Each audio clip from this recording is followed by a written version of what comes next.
Welcome to Next to Madison, a podcast to help you live your best life. Hey, and welcome back to another episode of Next to Madison. On today's episode, I am sitting down with an amazing, inspiring young woman who enlisted in the military to go fight for our country at just 16 years old. And we're going to learn her story of why she did this and is now a successful actress. And we're going to hear about her latest film that she was in and her journey through that and how the military might have helped her along the way. So with that being said, I'm going to bring on my guest on Next to Madison, Cheyenne Hernandez. Welcome. How are you? Hi, I'm good. How are you? I am doing fabulous. So I want to talk about the military thing because, you know, some people do enlist, but it's not the typical path necessarily. Yeah. You know, I'm looking at you thinking, oh my, you know, you're an actress now. You know, what made you make that decision? Because thank you for your service. It's amazing. Amazing. Well, I'm from El Paso, Texas, and I love El Paso. I mean, the people there are just unlike anywhere else in the world. I really, really love my hometown. Oh God. But I always knew that my future, my destiny wasn't there. I knew that I was going to grow up there, and I was always kind of looking at the world like, where am I supposed to be? What am I supposed to be doing? And I also knew that I didn't want to owe anybody anything. I didn't want to be in debt. I didn't want to go to college. I had no interest in college. And I wanted to help people. And so the military was just kind of, to me, the obvious choice. I started looking at joining the military when I think I was 10 or maybe even younger. Oh my gosh. And yeah, so when I hit high school, I was in ROTC. I was on the Armed Drill Team. I was in Police Explorers. I was just constantly around that stuff. And my grandpa had been in the military too, so I'd always heard stories about that. And so I turned 16, and then I heard about the Future Soldier program, where you kind of go have like a mini swear-in, and then the recruiters train with you until you have to go to basic training. So I signed that when I was 16, and then I turned 17, graduated high school, and left for the military. And I just kind of never looked back. Like, I'll always remember being in the airport, going to basic training, and I remember being on the little escalator, just kind of looking back like, oh my God, I'm doing this. I'm really doing this. Yeah. Because I felt like a little kid, you know. I still had on a little backpack, and I was looking around at all the adults, not sure which terminal I was supposed to go to, and here I am going to defend our country. I mean, it was a surreal moment. Yeah, that is good. just such a selfless act and just so inspiring and amazing. Like, I'm just in awe of you. So you go to basic training. Explain to the people like what basic training is for the military, just so they understand. It's supposed to be hell. It's supposed to just be, you go and you learn, you know, military skills, but they're supposed to break you down. So that's why there's always the horror stories about how there's mean drill sergeants yelling at you. I mean, they get like this in your face and yell. And it's designed to break you down and then build you back up. So in the beginning of basic training, it's all just torture, hell. You're it's called smoked, and so you're doing a lot of push-ups. It's just hard. And then as time goes on, they kind of start introducing more and more team building exercises. And so once you're nothing, they start building you back up into a team. And then that's normally when you do the gas chamber and stuff like that, and you kind of lean on your battle buddies. And so it's a bunch of kids. I mean, it wasn't what I expected, because I remember looking around and seeing we're a bunch of kids is what it is that all get thrown together and have to become adults very quickly. Right. So what is the idea behind breaking you down to build you back up? What is that mental kind of idea behind that? Because I think that people get stuck in their ways, or in my case, you're so young that you haven't quite figured out what kind of adult you're going to be. And so when they break you down, it's stripping you of your pride, stripping you of your stubbornness. And it's kind of like if one person becomes prideful and stubborn and doesn't do what they're supposed to do in basic training, that person's not the only person that's going to pay for it. They make the whole platoon pay for it. So it kind of teaches you that your actions affect your team. And so it makes you want to work together so that you don't let down your team. And I think that it's hard because it's a lot of pressure. You're like, crap, if I mess up, then my whole platoon's going to hate me because now they're all going to have to do push-ups. But then the person that you least expect to messes up, and then everyone's doing push-ups for them too. And so it just kind of teaches you to lean on your team and to not be so, I guess, independent too, because the reality is that in war, you are going to have to lean on your neighbor. You're going to have to lean on your brother and sister next to you. And so it just kind of teaches you about that, about being a team. I mean, that's amazing. So what would you say are lessons if, if there's younger people listening or parents who have younger children who aren't planning on going into the military? What are some lessons that you learned that every youth should be applying today? Lose the pride. It's just such a waste. There's people that still come out of basic training and they're still just so prideful and stubborn, and you're just kind of like, look, you're letting everybody else down just because you're being stubborn. Yeah. And also to be introspective. I mean, that's gotten me further than anything else that I've done, is just being introspective. Teaching yourself to, instead of looking at a situation and saying like, oh man, this sucks, woe's me, to see what can I learn from this? What is this trying to teach me? Or if there's a problem with you and somebody else, instead of pointing at them and saying, you did this, you did this, you did this, you need to look inside yourself and say, okay, yeah, they did that. It's kind of crappy, but what can I learn? What could I do better? What did I do that probably wasn't perfect? And so once you start looking at life through that lens, which is instead of blaming everybody else and seeing what you could have done better, I mean, it's just a hell of a lot easier. It was a hell of a lot easier for me to do basic training once I started to learn that. It's been a hell of a lot easier to live the rest of my life once I learned that skill. Yeah. And if you learn it quick, then, I mean, you're only going to go up. Yeah, absolutely. I mean, it's so well put, because I think that a lot of us, as you said, get stuck in our ways, or we are prideful and we don't want to budge on certain things. And the truth of the matter is, you kind of just have to be in the moment, kind of go with the flow, and Yeah. just realize kind of what's around you, so to say. So how long was basic training? It's about 10 weeks, 10 to 12 weeks. Okay, so and then where did you go after that? So I did basic training in Fort Sill, Oklahoma, and then from there I went to AIT, which is the training to be a combat medic in Sam Houston, so San Antonio. Wow.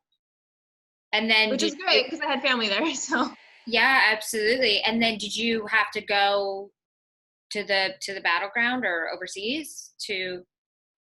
no, actually, so I got stationed in Hawaii. I know, we're me, Schofield Barracks. Wow. But Yeah. so we had train ups. We did have pre-deployment, so we get sent to the Mojave Desert, and we would kind of train up as if we were going to go deploy, and then we would wait for the orders, and then nothing would come, which is a good thing. Yeah. That means that we didn't go to war. But at the same time, I remember I had learned so much medical skills, and I was excited to get to test out my new skills, and I did get to, though, in Hawaii, because there was a lot of injuries, and I kind of liked the gory injuries. So I know our PAs would always be like, "Okay, where's Hernandez?" if there was something extra gross.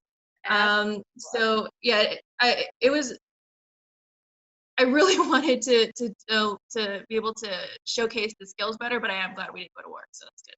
Yeah, absolutely. So what were the injuries that were happening at the base in Hawaii? Dumb ones.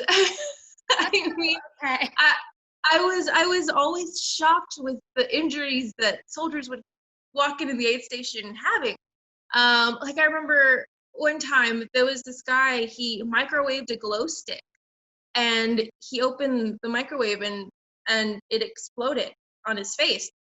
So that was a crazy one. And My there God. was some that like I know we were always doing different exercises, different team building stuff or pre-deployments. So let's see, like there was this one time this human, I don't want to say male or female, tried to slide off of the back of an LMTV, which is this humongous military truck. And there was a hook on the bottom. So this person slid off right onto the hook. So that was crazy. But yeah, so yeah, that kind of stuff. But So how do I, you stomach that stuff? You just kind of. I don't know. I have a fascination for it, honestly. I the thing is when you're okay, I was attached to an infantry unit that wasn't quite fond of females being in infantry unit. So I got bullied a lot. There was I was pretty miserable for a really long time. So I kind of had to choose. What kind of reputation did I want? What kind of, because the thing is that the military, it's high school when it comes to gossip and drama. So Oh, I had to kind of pick what I wanted to be. So I picked I don't know if I can cuss on here, but the B yeah, word. yeah, yeah. Yeah, so I picked, I just picked being the bitch. So I wanted to be known for being good at my craft, for being a good medic, but nothing else I really cared about. I never went to parties. I never really went out and did anything with people, and people actually stopped inviting me because I just wouldn't go. So I would sit in my barracks and buy pigskin and just work on my sutures over and over and over and over again and watch Game of Thrones. Wow. So yeah, so I think that I got really good at that. And then I was so excited to be able to actually do the sutures and show what I had learned that the that I wasn't really worried about the blood or anything like that. It was just kind of like a mission, and I would just kind of tunnel vision into, okay, next Yeah. job, next job, next job. Yeah.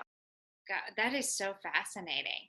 And so how long were you in the military before you retired? Uh, just under my 4 years. I got into a really bad LMTV accident, so I can't feel any of this. Oh my God. Um, yeah, and then my neck's all messed up You said and my shoulder. An LMTV? What is that? That's the giant. Mm. You usually see them on highways and stuff, and they're carrying a bunch of soldiers in the back. But it's the really big rectangle trucks with all the wheels and then the Okay. tarp. Yeah, they usually have a whole bunch of soldiers in there. So you fell off that? No, we were in the Mojave and we got a call about I was supposed to be the medic in the back of the Striker, which is a different vehicle, but we got a call about a mass cal, which is a mass casualty, a bunch of casualties, at 3 o'clock in the morning, where they said something about a Striker rolled over on somebody. I still don't know if it was a simulation or not, but the medic that was supposed to be in that vehicle before me didn't strap down anything in the back of the LMTV. So when I got into so when they were like, Hernandez, we gotta go, I got into the back of the LMTV and nothing was strapped down. So I remember hitting a bump and I remember seeing a chest fly up, one of the MES chests, which is, it houses all of our medical equipment and stuff. So it flew up and then I remember letting go of the bar that I was holding on to kind of do that. And that's the last thing, really. And I woke up and I had blood coming out of my ears, my nose. And so I had a traumatic brain injury and I got thoracic outlet syndrome. So my arm's really messed up. And so I dealt with it for a while. So I was kind of going in and out of treatments for it. And then eventually the Army just kind of said, look, you can't feel that part of your arm. So you're not service, you can't be in service. So so yeah, I got medically discharged, which really, really sucked. I thought that it was the end of the world for a while, but it wasn't. Yeah, and so now it led you to another passion of yours, which is acting. and Yeah. that's been taking off. And you also perform all your own stunts. Hmm. So how did you was part of the military a good training ground for being a stunt woman? Definitely, definitely. Yeah. I remember right before we started filming, we had a weapons guy come to the studio, and he was pulling out all the different guns and giving them to the person that was going to use the gun. And in the film I use quite a bit of different weapons. And so he didn't know that I was prior military, and I'm not really one to go up and say like, "Oh, I'm military, I got this," you know. So I was just kind of letting him explain, and he was showing me where the safeties were and everything. And then I heard Shia LaBeouf and David and all of them laughing from behind me. And David was like, "Well, why don't you just let her shoot it, man?" And then so the guy was like, "Oh, okay, okay." And then I just started having fun with the guns and stuff, and everybody on set was just laughing because nobody there knew what I could do with weapons, but except for David and Shia and them. So Yeah. it was fun. And this movie, this is the tax collector you're talking about, correct? Mhm. And that just Yeah, came out in August, right? yeah. Okay, and it's on, what is it? It's available on demand, I think. Amazon Prime. I think it's on Apple TV and Google. Um, but I normally just say Amazon Prime. Okay, and was this your first big movie role? Yeah. Wow, that's exciting. And so what was tell us about your role in that film. Well, I play one of the two main villains. So it's kind of like you got the two main good guys and the two main bad guys. And the good guys are Shia LaBeouf and Bobby Soto, and they're the tax collectors in the hood. And so, but they're still half good. It's a really cool movie because it shows that not everybody. There's not just a villain and the good guy, because they're Shia and Bobby are doing bad things in the movie, but they're still better than me and my partner. So it's like they're collecting taxes, they're still threatening people's lives, but it kind of shows them go home, and Bobby has a home life, a wife, kids, and you kind of get to see how he doesn't have a choice in the matter. He's doing what he has to do for his family. But it's still bad. Yeah. And then you have me and Gunaho, who just don't care about anybody's family, will kill your family, melt your kids, and take the jobs and money. So it's like I play probably like the worst of the worst because my partner's Conejo and he's really bad in the movie. And it's kind of like because I'm his girl, I kind of had to be even worse. And so yeah, I'm kind of the person that everybody gets mad at in the movie. God, that's amazing. And where did it film? In LA. And We shot in the hood, everything. I mean, it's as authentic as it gets. when did you guys film it? This was about 2 years ago. Uh, I think we started in April of 2017. Okay, wow. And so how was it working with Shyla Labeouf? He's amazing. He's absolutely amazing. I mean, one of the best people I know, definitely. Oh, that's great. And so how did you get that role? Did you go out and audition, or you had an agent send you out, or what was kind of your big break in this business? I never auditioned for tax collector. I had just gotten an agent. Finally, I was homeless in LA for a while. And I was just kind of living out of my car or couch surfing with friends. And then I started interning for this acting program. And I just was literally taking coffee. I eventually worked my way up to teaching an improv class there at that acting program Uh-huh. for kids. And then I met my acting coach, who she just kind of said, I see something in you. I think we can make something happen. And so I I just got to know her, and then she introduced me to my manager. I had just signed with my manager, and he sent me on my first audition, which was for a different show that David Ayer was working on.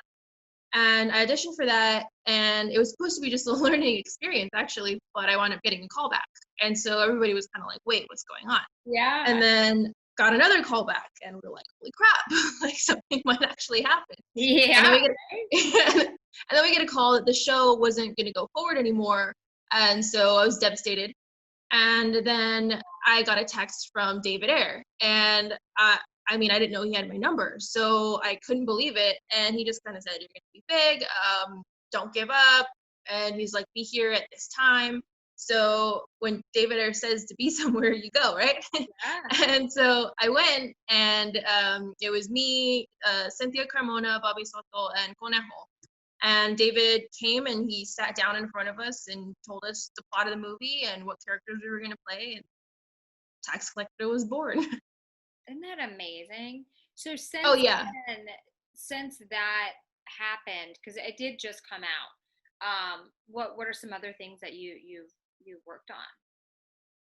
I just finished working on this show called Rumors, which I can't really say too much about, but I I play a bisexual girl who's not quite ready to come out, but she's definitely in love with a girl. And I was only supposed to be in a couple of scenes, but then her and I had really good on-screen chemistry. And so we're like, okay, everybody, my name in the show is Lucy. So people were like, oh, I'm Team Lucy now. I'm Team Lucy now. And so it kind of just kept going from there, and we added a few more scenes. So I'm definitely excited to see that. But When is that coming out? On what platform? I have no idea. No idea. It's not out yet. I might have said too much now. I don't know. I'm not good. No. So how's the quarantine been for you? You went over to Australia and then Mhm. COVID happened. And you've been there since. So have you been able to audition on camera, on tape, or anything like that? Yes, and I am looking at a couple of projects right now. I can't disclose anything, but Understand, yeah. COVID's actually been pretty good for me. I mean, Good. I like to hear that. A lot of people are saying that, yeah, which I like. It's like taking it's a glass half full attitude. yeah, and I mean, you got to do that, right? Yeah. But I mean, it's had its setbacks, like everybody else. But I feel like it's given me kind of a time to calm down and just focus on what I needed to focus on. I've been able to work on my craft. I've been writing a lot. Picked up painting. You know, when you're an artist, you're an artist. So I love art.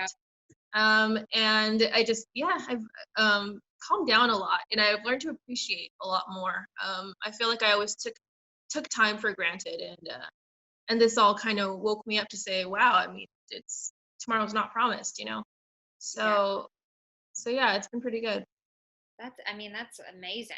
So when you were in Los Angeles and you were around a bunch of, actresses, both established and up and coming, what were some of the attitudes that you were around that you witnessed that maybe your military training prevented you from going down that path? Because there's always like a lot of, shallowness, fakeness, emptiness. um like, did you notice how you were able to kind of cope with those emotions better because of it? Uh, the thing is that I've never fit in anywhere. I'm kind of an awkward human. Um, so Well, like, it awkward, but I would say unique and very talented, and you have your purpose and your place and you're using it, and that's amazing. Thanks. But so in Hollywood, I have found myself out of place quite a bit. Okay. Having said that, I've also found my people too. With the movie, David put me in martial arts. So I do MMA, and I never left because of how much I loved it. But I have my dojo. I have the dojo crew that I love. I love them to death. And the movie crew too. I mean, I never left Tax Collector really. My closest friends are all affiliated with that movie in one way or another. And so it's like I think that because this movie was so authentic, I was introduced to authentic people. Yeah. And it was really a blessing because for a while I didn't know how to get my footing. I didn't know what to do. I feel like I did conform to Hollywood in a way for a really long time because people kept saying, oh, if you want to make it, you have to change the way you look, the way you act, the way you speak to people. And that's what I started to do. And I realized that one, I was absolutely miserable. I couldn't stand to be in a room with myself. Yeah. And two, I wasn't getting anywhere. And then so when I finally realized, you know what, like screw it, I'm gonna be me. I'm unhappy doing it this way, and if I'm not happy, then where's the success anyways? Yeah. So I mean, you can be the most successful person, but if you're not being authentic to yourself, you're not gonna be happy. Yeah. And so I kind of dropped the act. And once I dropped the act, I booked tax collector. I got on set. I was completely myself, which all of my friends know I'm a weirdo. Everybody, Shia, all of them, they all know that I'm weird as hell. Okay. And and they love me for it. Yeah. And so I think that I don't know, being myself, I might not fit in with a lot of Hollywood, but I think that the authentic people, the people that I want to be in with, though they recognize me for me, and Yeah. I fit. So, and I think that the military, it kind of um, set me back in a way from that. I don't think that the military helped me with that because I had to become somebody different in the military too. Interesting. Yeah, that's true. I didn't think about that. Right. So Yeah. how So did you finally get to that point? Because there's so many people that go through their whole lives and they're just kind of trying to fit in or get that next job or do what people say, and they never really tap in and live their true authentic self. So what's your advice to living your most authentic life? it's the thing is, it's a constant struggle. It's because you are going to catch yourself falling into certain things that you're like, wait, is that really me, or is that because I'm hanging out with so and so? Or is this really me, or is it because I want to get in with these people and so I'm behaving this way? So it's kind of a question that you're going to have to constantly ask yourself: am I being authentic? Am I being real with myself? And my advice would be not to let yourself hit rock bottom like I did to make you realize that. I think I realized that because I was in a downward spiral. I was drinking a lot. I was just not in a good place. And then it's kind of like once you hit rock bottom, that's when it goes ding, like, oh my God, this is why I'm not happy. I'm not being myself. I'm not doing this. I'm not doing this. I'm not doing this. And Yeah. I think that if you can catch yourself before you hit that, you're going to be way better off, because now you don't have to play catch up with, okay, well, see, now because I'm unhappy, I've done all these things that are bad for me. Uh, Yeah. so if you can just find that, if you can just find, that point of realization before you hit rock bottom, that'll be better. And So just constantly ask yourself when when you did go somewhere, you hit rock bottom? why are you here? Are you happy that you're here, or are you kind of regretting it? Okay. Because that's one thing that I was doing a lot, was I was just saying yes to everybody, and then um, you get lost. You don't know who you are That makes sense. So how did you know it was rock bottom for you? anymore. Well, I was an alcoholic. Oh, But um, well, I'm it was huh? glad I'm glad you stopped that. Yeah, definitely. Yeah. Um, it was just like I started to realize that I was putting my foot in my mouth because I had nothing interesting to say. I had nothing positive to say. And it was almost like I was saying what I thought that I should be saying in that moment, like I was some robot. And then it was backfiring on me because it wasn't authentic. And it would just make me more and more miserable to live this life that wasn't me. Yeah. And and then so I remember one time I was sitting out on my balcony and I had my cat on my lap and I was just crying and crying and crying. And this was during filming. And I didn't quite know why I was crying. And so David Ayer, he taught me how to do a mind dump into your journals. And so that's when you can't think, you just have to put your pen to paper and just write whatever comes out. And you can't stop the pen either. You just have to keep writing, and because it'll make your subconscious just start pouring in, and you're not actually thinking, you're writing. And Staying. yeah, and I realized that there was a lot of trouble from when I was a kid that was coming up. And it was in my subconscious on the paper kept repeating things. And it was things that people had told me, a doubt that people had seeded into my mind about myself and why I wasn't going to make it and why I wasn't worth anything. And it was like Oh a my repeat, gosh. repeat, repeat. And then that's when I realized, oh my God, like people don't realize how powerful words are, because I had no idea that something that somebody told me when I was 6 was now repeating itself onto this journal. And Unbelievable. so yeah, it was crazy. And so then I'm just sitting there like, oh my God, okay, so is my mind believing this? Is this why I'm acting this way? Yeah. And then it started like I feel like I started to try to correct that. Okay, well that's not true. This is true. So I started feeding my mind that.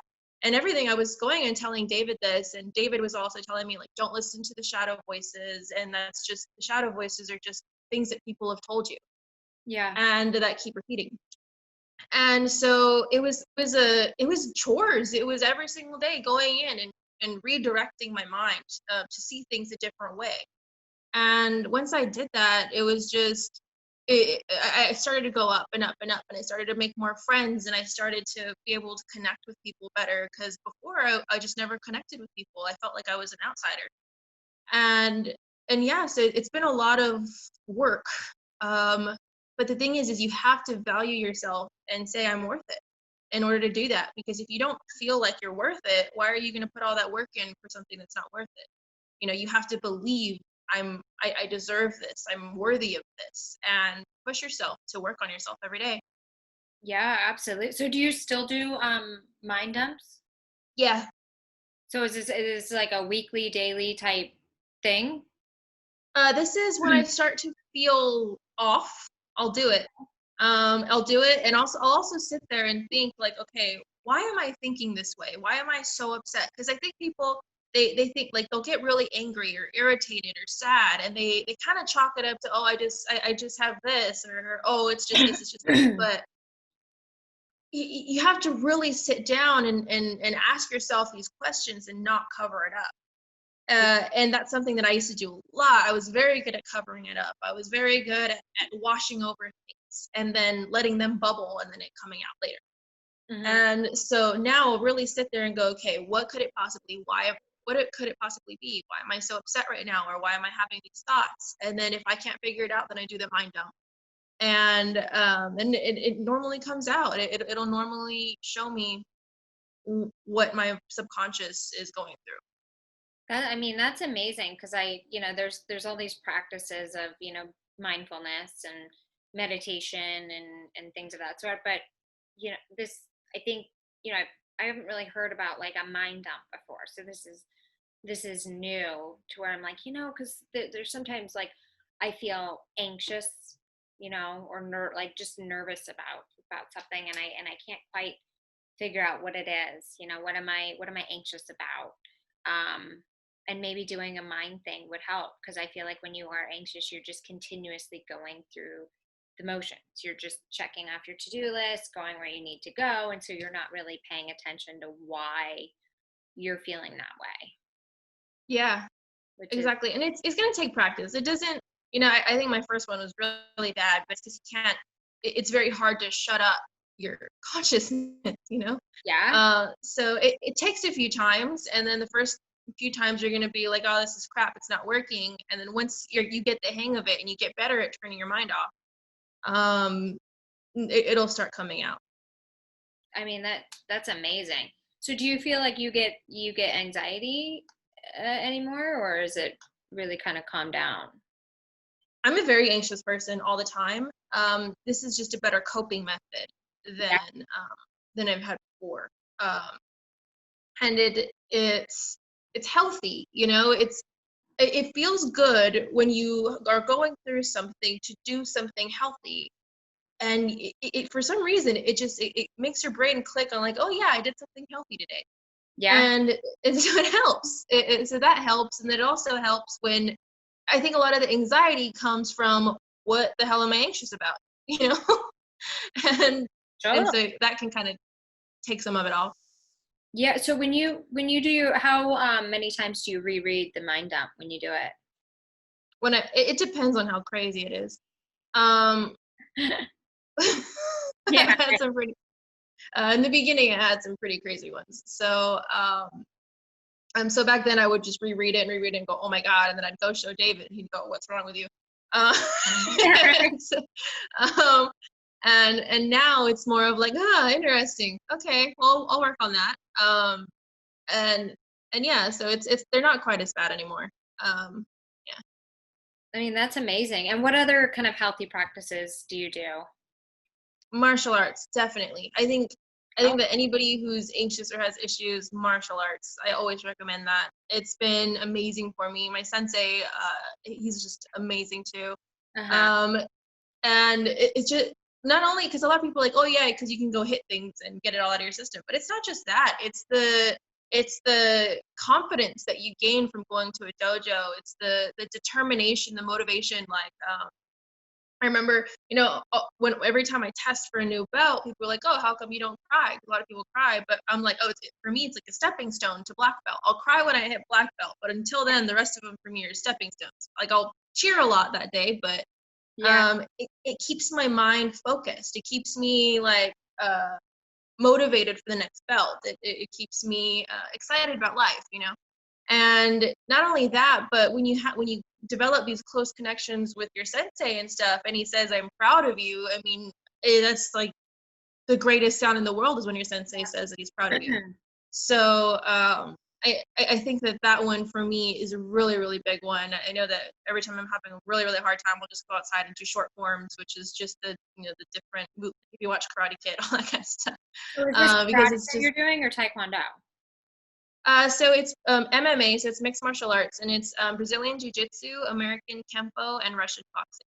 Oh my goodness. Because I did karate when I was little. One of my regrets was that I made it to like brown belt and I didn't go any further because I got Oh, to lacrosse and I was like, none of my friends do karate.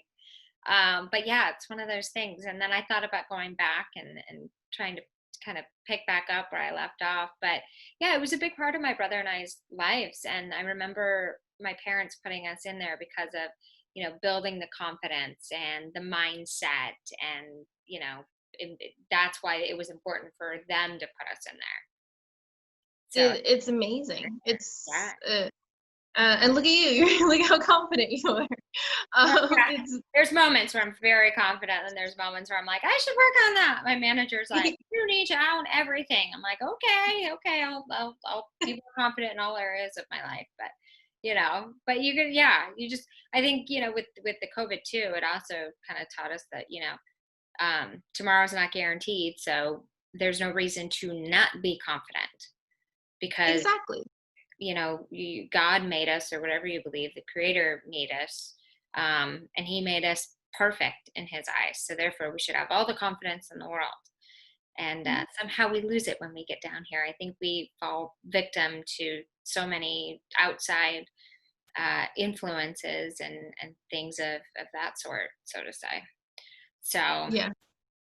but that's amazing. I'm definitely gonna try the mind dump and just kind of see like what really is kind of coming out, because that just sounds like a healthy thing to do. uh, Yeah, it's really cool. yeah, and I encourage you guys listening at home or wherever you are to do it as well. We all have useless thoughts that don't serve us running through our head, so to make sure you get that out into the open, and work on what you have to work on, because it's a great life. But anyways, what is next for you? Like, what's the Like next I said, big? like I said earlier, I do have my eye on a couple of projects right now, pending COVID stuff. Yeah. Um, so I can't say what those are, but I'm really hoping they work out. And if not, just audition, audition, audition. Okay, perfect. So the goal is to be like a big time actress.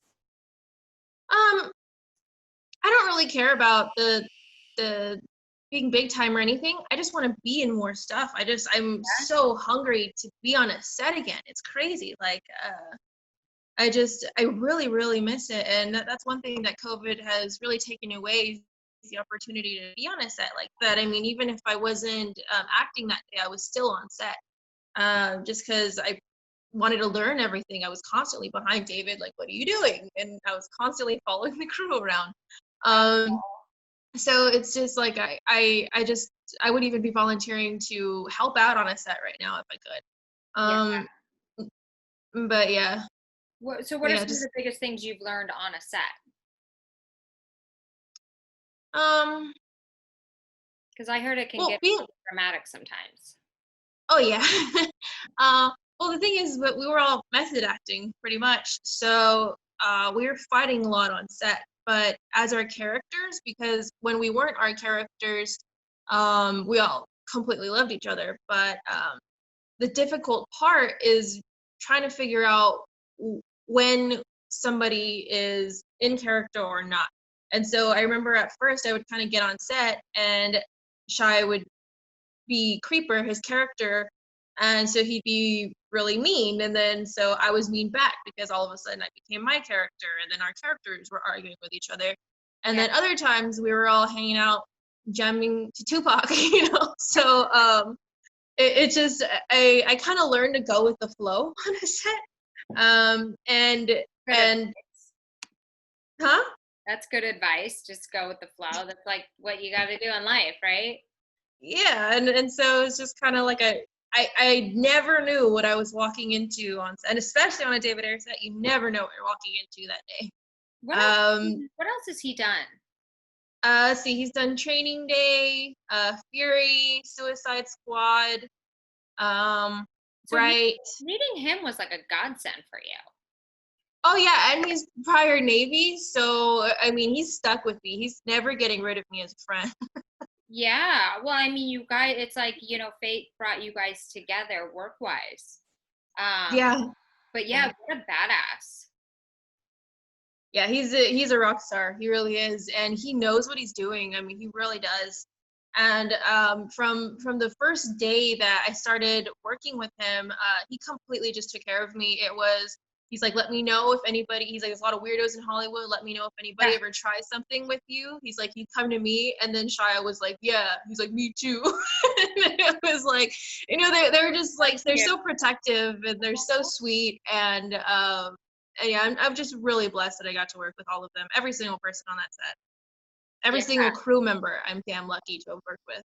Well, I can't wait to see the movie. It's the tax collector.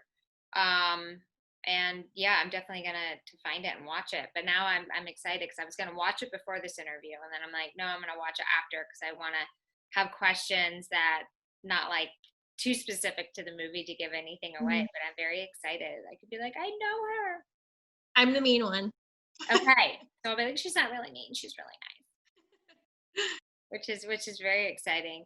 Well, this has been great. What is there anything you want to leave us with? Where can we find you, follow you, so we can kind of follow you on your journey and catch all your next big films? Because I know you're going to be big time, girl, and I can't Thanks. wait to see it. I'm so excited. Thanks. Um, so I'm on Instagram, Cheyenne Ray underscore Hernandez. But it's Cheyenne CHEYENNERAE underscore Hernandez. Okay. Um, and everybody keeps saying to get the verified thing, but I just haven't. I'm scared to. Uh, but yeah, so I'll do that next. But yes, that's my Okay. Instagram. I'm trying out the Twitter thing. I'm trying to get better at social media, but I'm not great. Yeah, that's okay. Sometimes you gotta just do what's best for you. The social media thing can be exhausting. I'm not that great at it either. Yeah, it's not fun, but I'm getting better with Instagram. I like my followers now on Instagram. They're the best. So yeah, Instagram's kind of my thing right now. Okay, good. Very. And do you have a website where we can kind of check you out? Not yet. Not yet. Okay, you're working on it. But I know you have an IMDb page, so they can go and Yeah, kind I of do. see the projects that you're involved with. And then when are you going to come back? You're in Australia right now. You Hmm. stayed when you kind of got stuck for COVID, but you're there with your fiance, so that's good. You guys are together and not apart. So when Yeah. do you think you'll come back to LA? When restrictions ease up, I know my visa is supposed to end in November. And it's just that the struggle is trying to go back and forth. One of the projects I'm looking at is overseas, so COVID's just kind of messing with everything right I, now. I know. But yeah, so just whenever restrictions allow, I guess. Okay, well, good. Well, I'm excited for you, and I'm so happy to have met you via the podcast and introduce you to our listener base. I know that they'll be excited to watch the movie. I know I am. So, and this was great, and you guys, the Mind Dump if you haven't done it, I'm going to be doing it this week. Kind of see what else I need to work on. I'm always, working on myself as a journey, but there's always so much more to do, you know? And it's going to come out as complete gibberish. It's going to be weird things that don't make full sentences, maybe sounds, maybe words that you don't even know what you're saying, maybe just letters, but you just have to keep letting it go. Like, it might be gibberish and then something you can pick out, but just focus on the messages in there. Interesting. Okay, so it's really like not like dumping like, oh, I feel anxious because real sentences. It's really just like blah came out. You write blah. Yeah, start the sentence with I'm feeling anxious because, and then just let go. And it might it might be saying stuff like scared, pain, alone, weird things that you're not going to understand, but just try to piece it together later. Perfect. Well, this is amazing. Thank you so much for Mm-hmm. the information, and thank you for coming on my show and being next to Madison, even though we're just next to each other on the screen and not really in real life, but maybe one day soon. But yeah, and I wish you the best of luck, and I can't wait to follow your journey. And thanks again. And you guys go check her out, Cheyenne Hernandez. And I thank you all listening in the car, at home, at the gym, or wherever you may be. Thanks again for listening to another episode of Next to Madison, and we'll see you guys next time. I can't even speak. We'll see you next time to find out who's next. Hey, your host here, Madison Malloy. Please make sure to subscribe to the show on all podcast platforms, and please rate and review us on iTunes and Spotify. Also, if you have any questions or comments, you can email us at contact@nexttomadison.com. I thank you again for listening. Bye.